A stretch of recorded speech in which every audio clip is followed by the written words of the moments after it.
South Florida icon Norm Kent honored at memorial service, and the community comes together after the flood. Norm Kent, he cared about you, even though you may have never heard his name before now. A memorial service was held for the SFGN founder on Monday at the venue in Wilton Manors. Many spoke about his accomplishments, fighting for LGBTQ+ rights, marijuana freedom, sticking up for the little guys, and how much he was loved. But I'm here to say, not everybody loved Norm. When you're fighting against the tide, you're going to piss off a lot of people. And Norm did that. But that means he was doing it right. Journalists and lawyers aren't supposed to be loved by everyone, and he was both. I only met Norm during the waning days of his battle with cancer. He told me journalism still matters. Even from a wheelchair, he walked the walk, allowing me to do negative stories about organizations that SFGN had partnered, and Norm advised legally. He believes in keeping people honest, be they friends or foes. Thank you, Norm. The world is a lesser place without you.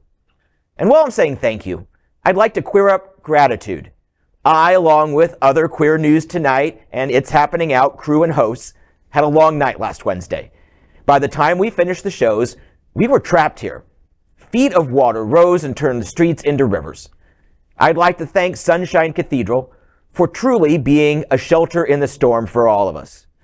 Thanks Steve, our crew member, for figuring out how to put Abbott Elementary on the monitor so we could binge away the time. Woohoo. And thank you to the Institute of Financial Wellness for letting me park my car there the next day because my street was still flooded.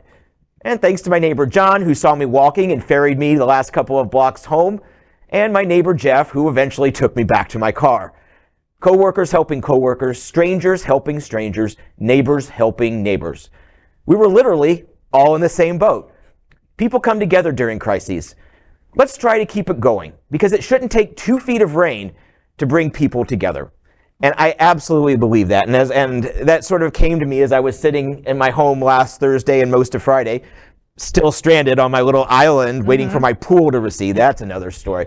But it was something that really got me thinking that, like, all these people who are tangentially part of my life or here a very big part of my life helped me get through those couple of days. And I know that my story isn't unique, and that makes me happy because it means other people are out there helping other people. And for Norm, I love you. I was lucky enough to be able to write about the memorial service and was also able to write about the aftermath of the floods. Both articles are online now at sfgn.com and will be on stands tomorrow. There's a little bit of some good information about making insurance claims, because a lot of us have only used our insurance for making wind claims over the years. Now we're finding out, oh wait, do I have flood insurance? So there's some really good tips by my personal insurance agent at We Insure in Wilton Manors, and he was gracious enough to take time to write up a little something for me so that other people can be helped. And he was swamped, get it, swamped, on Thursday, but he still took the time to help out me and eventually help out everybody else you read. So please check out the articles.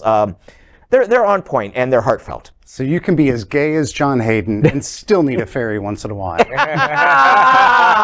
John, listen, thank you so much for both these stories, and just being the incredible journalist that you are. Let's start unpacking some of that. Norm Kent, wow, like what a legacy. And you're absolutely right. Everybody didn't like him, and everybody didn't have to like him, and he was okay with that, which was, I thought, was so badass.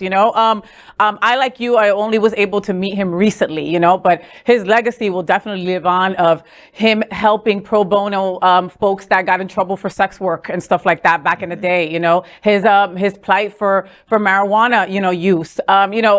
He stood for rights of marginalized folks, and that's what I will remember him as. He also thought I was pretty, which I always think is a plus. He had his opinions, and and I'm gonna say it right here live on this show. When I go, I want to have a funeral at the Manor. When I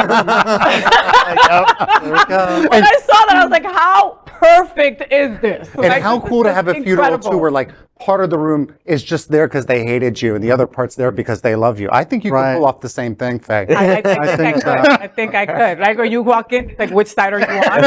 Right? No. She was a bitch. She was a bitch. Here to the All right, got it. But Norm, I don't think, so I'm sorry for your loss, and I'm sorry for anybody who was in his circle, because he was definitely a huge man and he touched a lot of different people. And then when it comes to the flood, wow, it was a 1 in 1,000 year flood that we had here in South Florida. It was unexpected. No one was prepared for it. We have friends that lost everything. We have friends who lost their cars. That's like their main possession, and to see a community come together and try to help each other. Now there's a gas shortage. And now there's people like helping others with their gas, like helping them get to where they need to go. And that is when, that's when a community has to get together. I wish that we would come together when it came to this awful LGBTQ plus stuff that's being thrown at us. We should come together in this same way, because people's lives are at stake, just like it is for a flood or anything else. I agree. Every opportunity I have, I say the L, the G, the B, the T, the Q, we got to get our shit together and come together, because that's the only way that we're going to get through this. The only way we're going to get through to the other side of all of this. And an affront to one of us is an affront to all. Absolutely. Of course. Now, Trini, I know that you have no idea what happened, because that flood didn't go all the way down to Homestead, right? But there was a flood. We had a lot of water. We had like 2 feet in Well, a I day. didn't have gas. I had to go at 2 in the morning just to be able to get here today. Okay. So I feel for y'all a little bit. But also Homestead, if y'all remember, was ground zero for Hurricane Andrew. So I know about 140 years ago. Yes. They still haven't rebuilt. From the 90s. To be honest, there are a couple places that haven't. Oh my God. LGBTQ plus news is vital for our community and for the broader world as a whole. We have enough enemies at Fox News. Tucker, Sean, and Laura are loud. We need passionate allies. Happening Out Television Network, Queer News Tonight, and It's Happening Out are literally out of the closet and into the headlines. Our community needs your support. Like this broadcast and subscribe now to ensure the growth of the entire LGBTQ plus community.